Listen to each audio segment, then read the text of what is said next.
ಬೆಂಗಳೂರಿನ ಫ್ರೀಡಂ ಪಾರ್ಕ್ನಲ್ಲಿ ಸ್ಟಾಫ್ ನರ್ಸ್ಗಳು ಅಹೋರಾತ್ರಿ ಧರಣಿಯನ್ನು ನಡೆಸ್ತಾ ಇದ್ದಾರೆ. ರಾಷ್ಟ್ರೀಯ ಆರೋಗ್ಯ ಅಭಿಯಾನ ಯೋಜನೆಯಡಿ ಕರ್ತವ್ಯ ನಿರ್ವಹಿಸ್ತಾ ಇರತಕ್ಕಂಥ ಆರೋಗ್ಯ ಸಿಬ್ಬಂದಿಗಳಿಗೆ 3 ತಿಂಗಳಿನಿಂದ ವೇತನ ಆಗಿಲ್ಲ.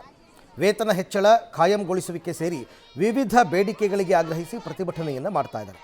5 ದಿನಗಳಿಂದ ಫ್ರೀಡಂ ಪಾರ್ಕ್ನಲ್ಲಿ ಪ್ರತಿಭಟನೆ ನಡೆಸ್ತಾ ಇರುವ ಆರೋಗ್ಯ ಸಿಬ್ಬಂದಿ ಇವರ ಪ್ರತಿಭಟನೆಯನ್ನು ಹತ್ತಿಕ್ಕಲು ಪೊಲೀಸರು ಯತ್ನಿಸ್ತಾ ಇದ್ದಾರೆ ಅಂತ ಆರೋಪಿಸಿದ್ದಾರೆ. ಶೌಚಾಲಯಗಳಿಗೆ ನೀರು ಪೂರೈಕೆ ಬಂದ್ ಮಾಡಿದರು, ಪ್ರತಿಭಟನೆ ಮಾಡದಂತೆ ಕರೆಂಟ್ ಕಟ್ ಮಾಡಿದ್ರು, ಶಾಮಿಯಾನ ತೆರವು ಮಾಡೋದಕ್ಕೆ ಪೊಲೀಸರು ವಾರ್ನಿಂಗ್ ಮಾಡಿದರು ಅಂತ ಆಕ್ರೋಶವನ್ನು ಹೊರಹಾಕಿದ್ದಾರೆ. ಪ್ರತಿಭಟನೆಯಲ್ಲಿ ಕೆಲ ಕಾಲ ಆರೋಗ್ಯ ಸಿಬ್ಬಂದಿ ಅಸ್ವಸ್ಥಗೊಂಡಿದ್ದಾರೆ. ಮಗುವಿಗೆ ಹಾಲು ಕುಡಿಸೋದಕ್ಕೂ ಮಹಿಳಾ ಸಿಬ್ಬಂದಿ ಪರದಾಡಿದ್ದಾರೆ. ಇನ್ನೋರ್ವ ಮಹಿಳೆಯ ಕಾಲಿಗೆ ಆಪರೇಷನ್ ಆಗಿದ್ದರೂ ಪ್ರತಿಭಟನೆಯಲ್ಲಿ ಭಾಗಿಯಾಗಿ ಕಣ್ಣೀರು ಹಾಕಿದ್ದಾರೆ. ಆರೋಗ್ಯ ಇಲಾಖೆಯ ವಿರುದ್ಧ ಕಿಡಿಕಾರಿದ್ದಾರೆ.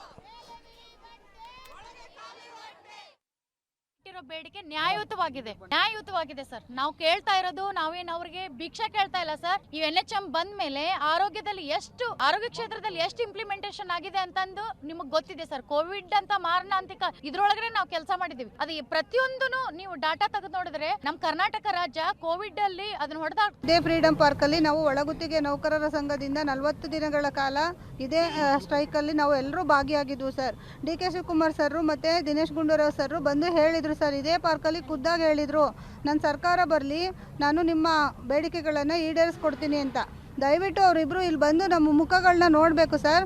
ನಾವು ಹೆಣ್ಮಕ್ಳು ಇಲ್ಲಿ ಅಹೋರಾತ್ರಿ ಧರಣಿ ಕೂತಿದ್ದೀವಿ. ಇವತ್ತಿಗೆ 5ನೇ ದಿನ, ಯಾರು ಕೂಡ ಬಂದು ನೋಡಿಲ್ಲ ಸರ್.